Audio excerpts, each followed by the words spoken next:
নমস্কাৰ, অন্য এটা নতুন ভিডিঅ'লৈ আপোনালোকক স্বাগতম জনাইছোঁ। আগৰ দুটা ভিডিঅ'ত আমি জানুৱাৰী আৰু ফেব্ৰুৱাৰী মাহৰ দিৱসসমূহৰ বিষয়ে পাতিছিলোঁ। আজি আমি ইয়াত আলোচনা কৰিম মাৰ্চ মাহৰ গুৰুত্বপূৰ্ণ দিৱসসমূহৰ বিষয়ে। তেন্তে আহক ভিডিঅ'টোলৈ আমি আগবাঢ়োঁ। 1 মাৰ্চ শূন্য বৈষম্য দিৱস, জিৰো ডিছক্ৰিমিনেশ্যন ডে। এই দিৱসটো পালন কৰাৰ উদ্দেশ্য এই যে আমাৰ সমাজত বৰ্তি থকা বৈষম্য বা অসমতাবোৰ দূৰ কৰা।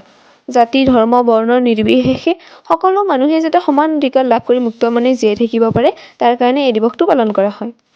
এই দিনটোত বিশ্ব অসামৰিক প্ৰতিৰক্ষা দিৱস ৱৰ্ল্ড চিভিল ডিফেন্স ডেও পালন কৰা হয়। 3 মাৰ্চ বিশ্ব বন্যপ্ৰাণী দিৱস world wildlife day. 4 March বিশ্ব সুৰক্ষা দিৱস ৱৰ্ল্ড ছেফটি ডে। 8 মাৰ্চ আন্তৰ্জাতিক নাৰী দিৱস ইণ্টাৰনেশ্যনেল উমেন্স ডে।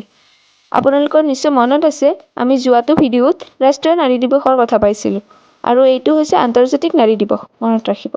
14 মাৰ্চ বিশ্ব পাই দিৱস ৱৰ্ল্ড পাই ডে।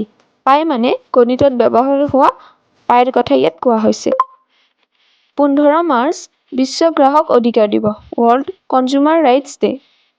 16 মাৰ্চ বিশ্ব খৰচিৰিকা দিৱস ৱৰ্ল্ড স্পেৰো ডে। 21 মাৰ্চ বিশ্ব কবিতা দিৱস ৱৰ্ল্ড পয়েট্ৰি ডে।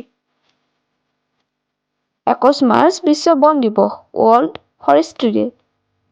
22 মাৰ্চ বিশ্ব জল দিৱস ৱৰ্ল্ড ৱাটাৰ ডে। 23 মাৰ্চ বিশ্ব বতৰ বিজ্ঞান দিৱস ৱৰ্ল্ড মেটেৰলজিকেল ডে। 27 মাৰ্চ বিশ্ব নাট্য দিৱস ৱৰ্ল্ড থিয়েটাৰ ডে। আজিলৈ ইমানখিনিয়ে আছিল। পৰৱৰ্তী ভিডিঅ'সমূহত আমি বাকী দিৱসসমূহৰ বিষয়ে আলোচনা কৰিম। চেনেলটো আপোনালোকে ছাবস্ক্ৰাইব কৰি ৰাখিব আৰু ভিডিঅ'টোৰ পৰা যদি কিবা উপকৃত হৈছে তেন্তে লাইক, কমেণ্ট আৰু শ্বেয়াৰ কৰিব। ধন্যবাদ।